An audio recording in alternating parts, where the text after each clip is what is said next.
Now, the stonewalling is significant because when the federal government comes in and says, we don't want to give Judicial Watch information because it's classified or it's potentially so sensitive that we can't even admit or deny they have the records, the courts are, in this case, in many cases, overly deferential to the government. And so it's important that there be this commitment to transparency by the administration generally, because it just serves this secrecy to protect the really illicit machinations to target and remove President Trump from office. And it's doing nothing to advance the interests of the American people who want the information on the dossier, who want the information on the FISA applications. Now, for instance, we sued for the dossier information, the background information, whether there were payments. We've been asking questions about that for a long time. We've been in federal court. We had significant briefing on it. And the government's position is we can't give Judicial Watch anything here. We can't even confirm or deny anything exists. Now, we all know the dossier exists. We all know about the back and forth with Christopher Steele and Fusion GPS, and it turns out it's even worse than that. And they come in and tell the court, no, we can't confirm or deny it exists. And we said, well, hold on a second. The president confirmed it in a tweet, and the court just ruled that's not even good enough. So we're going to go back to the court in some way, either appeal it or go directly back to the court, especially given all the news about the dossier and the memo that was authorized for release by the President of the United States, to at least get the government to admit and get the court to cast aside the government's dishonest efforts to not confirm or deny the dossier exists. Now, again, going back, why is this secrecy so important?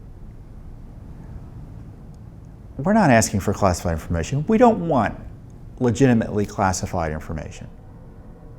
The government's position is that everything in the file should be classified, more or less, and talking about the Russia file. And obviously that can't be the case. We saw that with the memo. They were screaming about why that information needed to be classified. It didn't need to be classified. And of course you can declassify material. And by keeping this secret, you are protecting those who are abusing the FBI and Justice Department and the other agencies to target and spy on the Trump team in terms of the FISA, as I said, the unmaskings, the leaking of classified information. So that's what's exceedingly frustrating here. And I've advised the White House directly, and I've said it publicly, we need extreme transparency on this Russia issue. We should have a transparency initiative administration-wide to declassify and release this information to the American people so they can find out about the government corruption, evidently, that was behind the targeting of Donald Trump. Government corruption that has been unmatched in recent history by all accounts. And right now the deep state is controlling the transparency here, or the secrecy and the stonewalling. And I'd recommend the White House intervene directly to release this, as they did with the Nunes memo. If the deep state had its way, we would never know about the Nunes memo and the big lies behind the dossier and the corruption of the FISA court process. And they have a lot to hide. Everything is collapsing around them. That's the big news this week. It began with the Nunes memo. It's been slowly but surely, but it culminated in many ways with the Nunes memo, and it's just gotten worse and worse. The Russia collusion story is collapsing. There was no Trump-Russia collusion. The only evidence for it was spurious allegations created by Clinton campaign vendors, Fusion GPS, and this foreign national spy Steele. That's the only basis for it. Don't be distracted by anything else, and it's collapsing.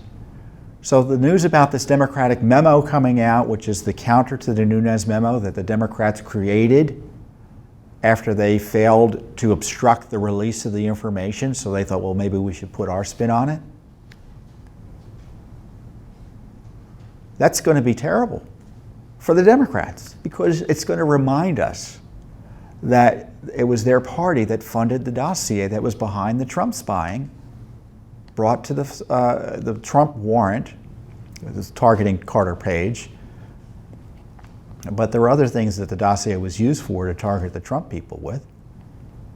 So I'm very interested to see this Democratic memo that talks about a Democratic-funded dossier paid for with Democratic funds, as I said, the Clinton campaign and the Democratic National Committee, used by a Democratic administration to go after the opposition to the Democratic candidate. I'm very interested to know in that memo what's in it. I'm interested to see the defense.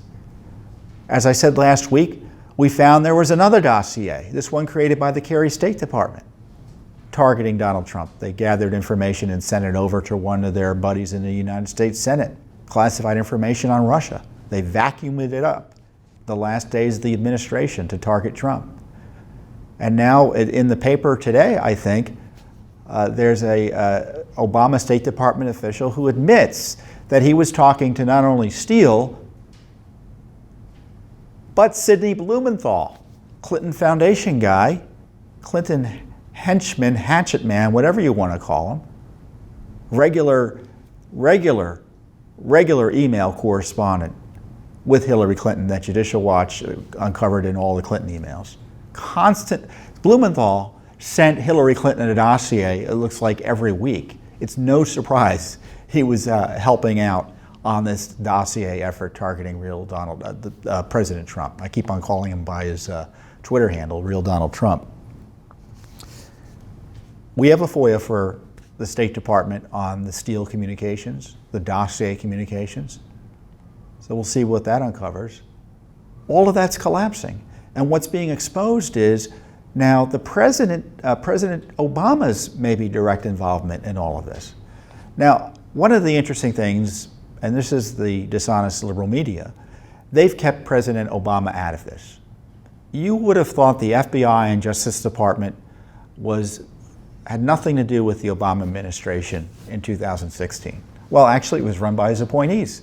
James Comey is an Obama appointee. Loretta Lynch is an Obama appointee. The head of the CIA, Obama appointee. The head of the NSA, Obama appointee. But President Obama is never mentioned. He's raising money for Hillary Clinton, going out and campaigning for her in a way that no president has done in 100 years. Again, no president has done what Obama did for Hillary Clinton in terms of personal political support and campaign support. There's been nothing comparable done in 100 years. But we're not allowed to ask questions about what he knew and when about the dossier. Now we have good basis to ask these questions, even more because of text messages released by Senator Ron Johnson, Republican from Wisconsin, who has one of the oversight committees in the Senate, where Strzok and Page, the anti-Trump FBI agents at the center of both the Clinton email and Russia investigations, are saying I think it's Strzok who writes, I need to prepare, I'm paraphrasing, the texts are out there for you to review. I'm preparing talking points for Comey's briefing with President Obama. He wants to know everything. Now, Johnson interpreted the text as wanting to know everything about the Clinton investigation. So the defenders, I just love the defenders because they make it worse for those they're defending, say, no, that was probably about the Russia investigation. Oh, well, isn't that interesting? So President Obama wanted to know everything there was to know about the Russia investigation. Did that include the Russia dossier, funded with his party money? The unmasking of Trump associates? All the other abuses that were taking place? And what's even more interesting, the president is talking to James Comey about an intelligence investigation and maybe even a criminal investigation concerning Russia. Wow. So President Trump talks to James Comey about investigations, and he gets a special counsel appointed, but there's no special counsel investigating Obama? Now, I'm one who believes presidents have a right to talk to FBI directors and Justice Department officials about investigations and intelligence operations and express their views. and if there's no corruption involved in their interest, that's fine. But only President Trump gets targeted, but not President Obama, who was obviously interested either in well, we know he was interested in the Clinton email investigation because he publicly kept on saying she didn't do anything wrong even before the FBI had concluded, well, we know why the FBI concluded its sham investigation, because it was taking orders from Obama, who was giving his impression as to what should be done on TV every day. So I want to know, what did President Obama know about the dossier? I want to know, I see Vice President Biden's out there. What did he know about the dossier? I see Eric Holder's back out there. I want to know what he knew about Uranium One and the Russia effort that the Justice Department knew about to give money to the Clinton Foundation and the Clinton cash machine in order to get a favorable ruling from the administration on Uranium One. And you would think the Democrats would be sensitive about colluding with Russians or Russian fronts to target Trump. Well, it turns out the Senate Democrat Mark Warner, who's the number 2 on the Intelligence Committee, or excuse me, the minority leader or ranking member on the Intelligence Committee in the Senate. So the Republicans run the Intelligence Committee, they have the majority. I think Senator Burr is the majority leader, but you wouldn't know it the way the committee's being run because it seems to be run by the Democrats, and Mark Warner is the ranking. And it looks like, based on reports, he was texting with the lawyer for a Russia oligarch and a lawyer who used to represent, I think, the Russian foreign minister, about how to get to contact with Steele. And he was doing it in a secret way. Obviously, he didn't want anyone knowing what he was doing. So you have a Democrat senator talking to a Russia front guy, a registered lobbyist, on how to get their friend Steele in, or their witness Steele in. And this is desperate times. This is why, for the left that is focused so much and invested so much in abusing the rule of law to target President Trump, the whole thing is collapsing. That's why you hear about figures like Papadopoulos and Carter Page and people who obviously had nothing to do with Russia collusion as defined by the left with President Trump. Why is Mueller still pursuing this investigation? And why hasn't he been asked about what he knew and when about the dossier?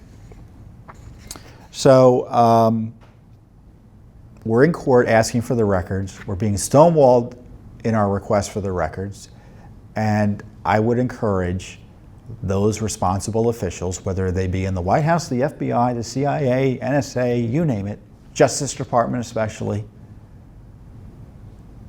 to start erring on the side of transparency. Because the cover-up is helping the perps in this Russia-Obamagate scandal.